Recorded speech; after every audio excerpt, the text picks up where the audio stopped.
Hey Medicos, welcome back to the second episode of this series. And in this episode, we are going to learn about the image based questions on surgery.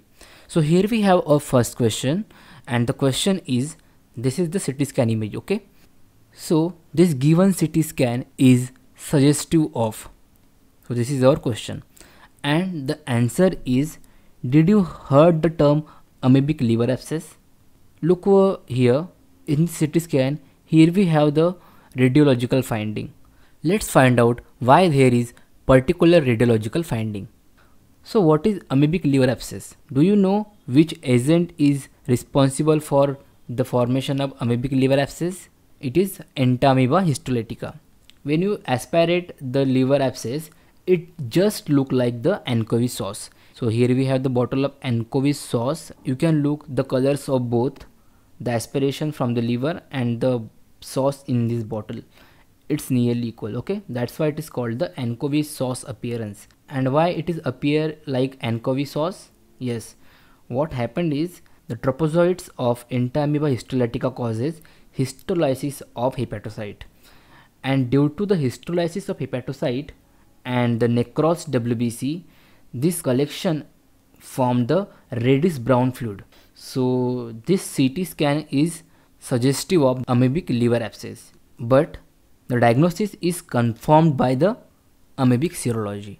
Let's talk about our next question, and our question is the given CT scan and USG is suggestive of. So look over here in this USG, you can see here we have the multiple daughter cyst. Yes, these are the multiple daughter cyst. And in which type of disease there is a multiple daughter cyst? Yes, in hydatid cyst.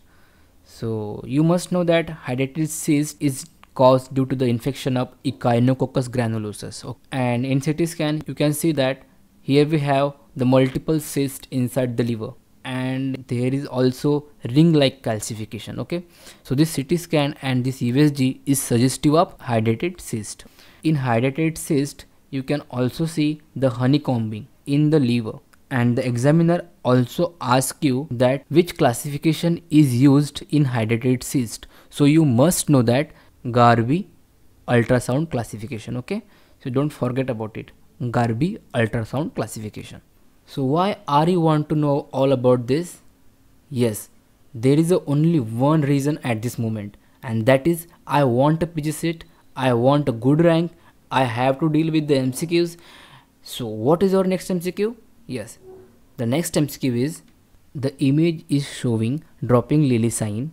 In which type of disease it is seen in? So you can zoom this radiological image and you can see sometimes because of upper pole ureter and presence of ureterocele, the upper pole of ureter may have hydronephrosis with drooping down of a lower pole, giving a drooping lily sign. So this drooping lily sign, it is seen in ectopic ureteric orifice and neuroblastoma. So our next question is strawberry gallbladder, it is seen in. You can zoom this image. Yes, this is the strawberry gallbladder. It is acquired condition caused by deposition of cholesterol ester and triglyceride in epithelial macrophages of a gallbladder wall. So this condition is associated with hypercholesteremia, cholesterol stones and cholesterol polyps. Now our next question is which type of hernia is seen in above chest X-ray? Let's zoom this X-ray. So here we have our chest X-ray. Can you say some radiological finding here? Yes, you can see that here we have the raised left dome of diaphragm, and there is some mediastinal shift toward the right side and the presence of large gastric bubble. So this radiological findings indicates here we have the Bochdalek hernia. It is a most common type of congenital diaphragmatic hernia and which is most common on the left side. So this is the Bochdalek hernia. Thanks for watching this video and stay tuned for our next upcoming episode on image based questions. Thank you.